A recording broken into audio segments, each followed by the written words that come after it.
A blinding explosion on the vertical panel confirms that the enemy fire reached the left-behind group of soldiers. The main hero and the officer hear this deafening sound, underscoring the catastrophic outcome of the mistake. Major Kong reacts to the explosion with pain and fury. His face is contorted, he clenches his teeth, and blood runs down his head from previous injuries. He lets out a sound of pain and despair. The major or another soldier shouts in shock, trying to determine the source of the fire. Is it a mortar? The wounded Major Kong lies, covering his head with his hands from the explosion. He looks disoriented and furious. The soldier tries to get up, but deafened by the blast, he yells, "I can't hear a damn thing." Through the cloud of smoke and dust caused by the explosion, Major Kong frantically tries to see the spot where he left his men. Seized by panic and horror, the officer exclaims, "What about my men and the professor?" Major Kong sees with immense relief that his men and the professor are hiding behind the military vehicle and, despite the shelling, they are unharmed. Relieved, the officer exclaims, "Good, they're unharmed." Major Kong looks away from the explosion, his face covered in blood and dirt. Shock and exhaustion are visible in his eyes. The soldier realizes that while his men are safe, the mission is far from over and the danger persists. The danger does not cease.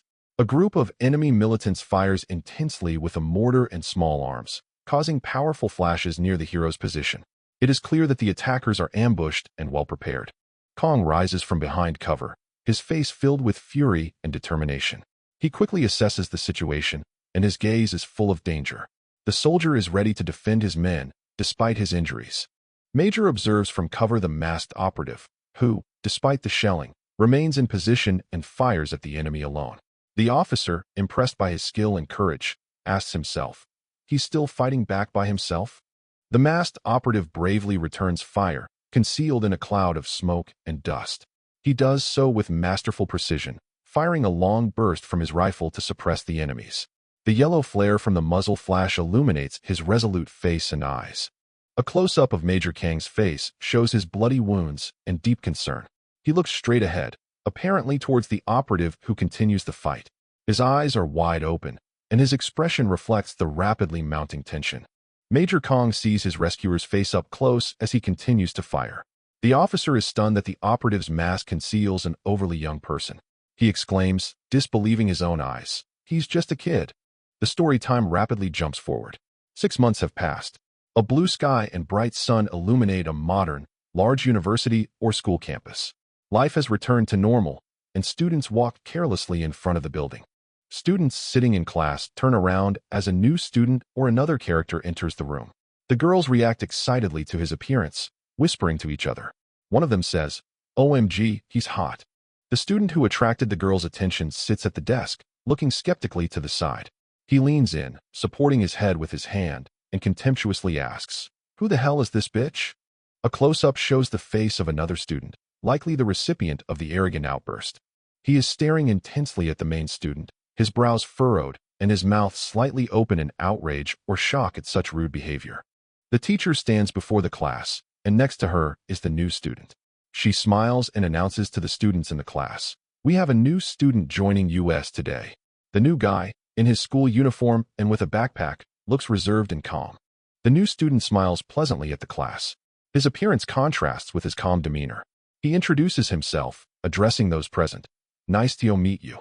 I'm Ijin Yu." The view returns to the exterior of the modern school. It is a calm, bright environment with a clear sky and architecture featuring a lot of glass. This visual transition underscores how far the main characters are from danger and war. A close-up shows someone's hand writing intently with a pencil in a notebook. A female student looks away with a thoughtful expression. She is clearly talking about the new student Ijin Yu who just joined the school. She muses, "He's probably in his homeroom class by now." The scene abruptly returns to the classroom, where a commotion erupts. One girl rushes into the room, shocked or excited by some news, and yells out loud, addressing the other students, "Holy S**, guys." The students, including the main student, turn to see what is happening. A girl excitedly tells her friends about Ijin Yu. He is a new transfer student in the 3rd year, and her heart is still pounding from the thrill. A female student in the classroom repeats, thoughtfully to herself, "A transfer student in the 3rd year." She tries to comprehend this sudden news. The student continues her thought, closing her eyes. She speculates that the news about the handsome transfer student concerns her relative. Maybe she saw my brother.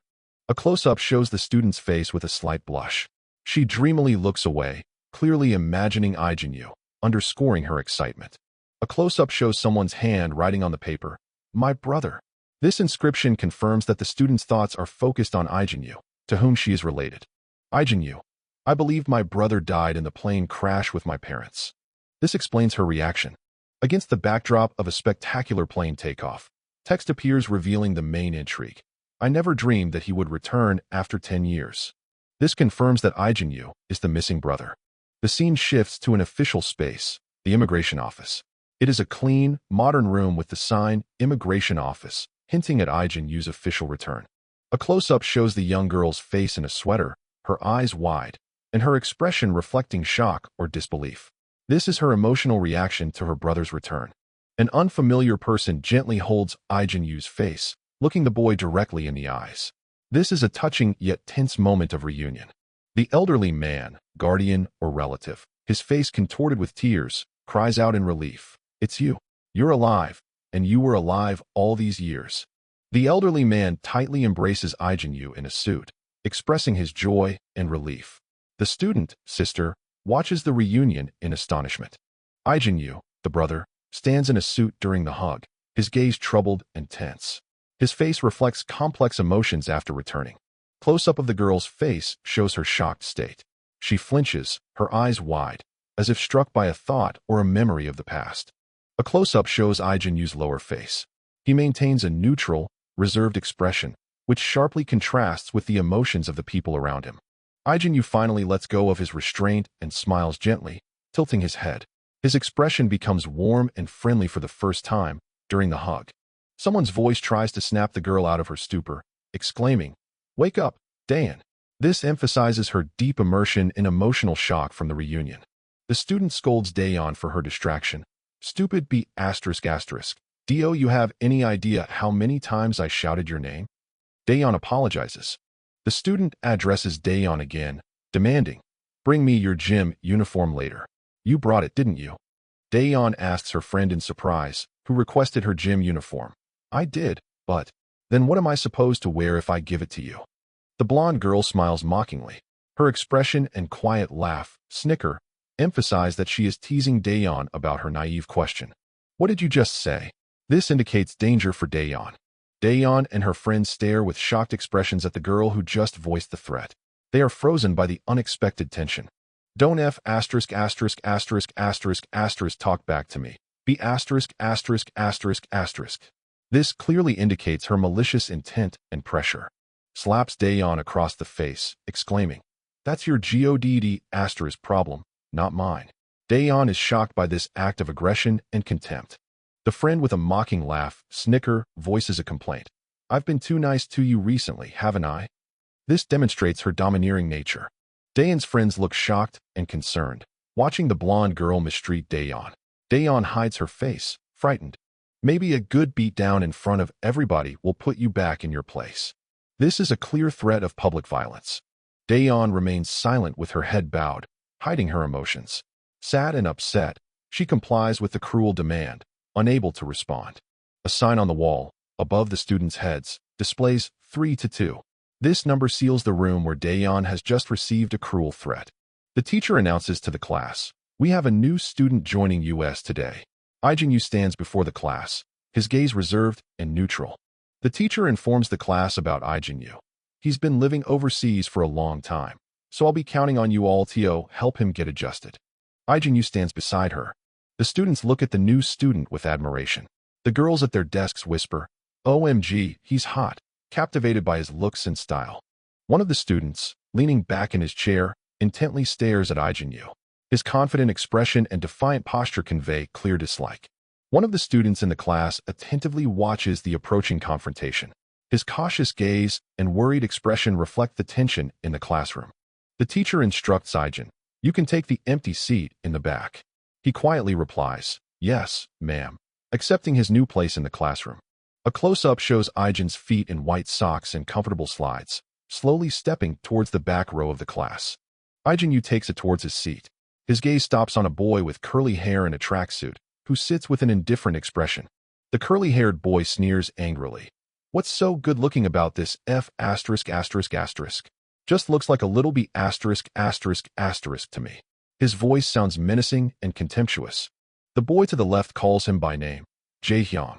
Jae-hyung sharply glances at him, his disgusted expression further intensifying from the attention. Jae-hyung expresses anger at Ijin, douchebag. Taking his sweet-ass time, isn't he? Ijin stands, observing him. Ijin Yu calmly steps without even looking at Jae-hyung. His foot slips past the provocateur's leg, paying him no attention. Ijin Yu's foot in a slide stops right above Jae-hyung's rude foot in a black leather shoe. This is a visual tension. Jae-hyung intently and angrily stares at Ijin Yu, ready for a clash. Ijin Yu casts a cold, icy gaze at Jae-hyung. His reserved expression reflects complete indifference. Jae-hyung angrily clenches his teeth and curses, **T. I had it timed perfectly. He throws a challenge. What are you looking at? Ijin Yu stares intently at Jae-hyung, stunned. I can't believe it. Is this B** seriously sizing me up right now? Jae-hyung addresses Ijin Yu with fierce aggression. What, B***? You got a problem or something? Ijin Yu throws a direct and piercing look at Jae-hyung. His cold expression and slight smile convey threat and calmness. Major Kong sternly instructs Ijin. Once you're back in Korea, you need to stay away from any fights. Ijin calmly replies to Kong. I already know that, Sir. Kong, looking worried, is surprised. You do? I was just worried. Major Kong kindly smiles at Ijin. I wouldn't enter any combat situation without enough intel about the surroundings. Ijin concludes the conversation. A rash decision could potentially cause me my life, and that would be a rookie mistake. Kong freezes. Ijin Yu throws a direct and piercing look. Major Kong, I've survived many battlefields over the past 10 years because I'm a pro. Ijin Yu, back in reality, sharply puts out his hand. His determined gaze warns Jae-hyung about invading his personal space. Major Kong stops Ijin with a nervous expression. Hold it. That's not what I'm talking about. His eyes convey deep concern. Kong warns. I'm saying this for the sake of the poor kid that ends up going against you. Jae-hyung yells. I said, what the hell are you staring at? Wanna die? Ijin Yu casts a direct and fearless look. His face holds a cold expression, demonstrating his readiness to conclude the conflict. The teacher, noticing the unusual silence, worriedly asks Ijin. Yes, there's something wrong? He stands motionless, holding his backpack. Ijin Yu lowers his eyes and calmly answers the teacher. No, ma'am. Sorry. His laconic reply concludes the conflict. Ijin Yu walks to his seat. He ignores Jae-hyung, who sits with an annoyed and angry face. Jae-hyung angrily smiles, sneering hee-hee at Ijin. God*****. What a loser. His arrogance knows no bounds. Ijin Yu, without turning around, coldly smiles. His calmness in response to the insults signals self-confidence and hidden danger. The student leans back, supporting his head with his hand. His satisfied smile and calm expression suggest he feels like a winner. The teacher asks Yangshan, Yangshan, please help him get ready for the first class. Yangshan agrees, I will. The school bell ding rings, announcing classes. Have fun in your classes today, and I'll see you all later. The conflict is temporarily over. Yangshan Park kindly smiles and raises his hand. I'm Yangshan Park. He introduces himself to Ijin as his helper. Yangshan friendlily asks Ijin, your name's Ijin Yu, right? Ijin lightly smiles and briefly replies, Yup. Yangshan glances at Ijin with anxiety and awkwardness. His look betrays his nervousness next to the new student. Yangshan whispers to Ijin, I hope you're not too nervous about what just happened. He saw the provocation. Yangshan whispers a warning. There are 2 guys in our class that you should watch out for. He points to Jae-hyung Lee. Yangshan whispers the names of 2 bullies, Jae-hyung Lee, and the one sitting behind him is Hyekjin Jae-yu. Yangshan friendlily informs Ijin. And math is our first class of the day. Ijin listens with a neutral expression. Ijin Yu looks at Yangshan with a warm smile and briefly thanks him. Thanks for the friendly warning. Yangshan happily agrees. Sure thing. In his mind, he sighs with relief. He seems nice. What a relief. The teacher addresses the class. Feel free to ask me anything you want. I'll try to help as best I can. The teacher commands to start the lesson. Open your textbooks to page 47. The class begins to work, ending the social drama. On the blackboard, Chalk writes a math formula. The lesson has begun, creating a quiet academic atmosphere. Silence reigns in the class. The teacher writes on the board. Ijin Yu sits at his desk, relaxed, holding a notebook, listening intently. A student in the foreground yawns from boredom during the lesson. Ijin Yu looks straight ahead with a neutral expression. Ijin Yu slowly scans the classroom. His calm gaze studies the surroundings. He assesses the environment without drawing attention. Yangshan sits at his desk, diligently writing down the lesson notes. He is the only one genuinely focused on his studies. Ijin Yu smiles coldly. He confidently surveys the class, assessing the potential threat from the bullies. Hyuk-jin-ju leans on the desk in front of him. He is awake, but not engaging in the lesson, contemptuously watching the class. A student smiles, playing on his phone, and laughs. LOL. He contemptuously breaks the silence during the lesson. A whistle outside the window distracts the class. Ijin Yu sits, ignoring the noise and continuing to observe. Ijin Yu turns his head, his gaze distant. The lesson fades as he sinks into memories, initiating a flashback sequence. Blood-soaked rain pours through the mist. Ijin kneels, his face bloody, crying in despair during the mission. Mercenaries crawl through the swamp. Ijin cautiously holds his weapon, his face hidden by a hood, awaiting orders. Young Ijin strains, his face contorted with fear, as he pulls a thick rope with a comrade in a critical situation. The target is shredded by the precise shots of 001. Ijin was a pro, annihilating targets in the mist. Mercenary 001 stares coldly, holding a targeted weapon. His calm gaze hides years of bloody experience. The flashback sharply ends with a loud gunshot. Ijin returns to the reality of the quiet classroom. Ijin Yu returns from the flashback. His internal monologue, "This land," reflects the sharp contrast with his past. Ijin Yu looks out the window. His internal monologue continues. "It's peaceful here," enjoying the calm.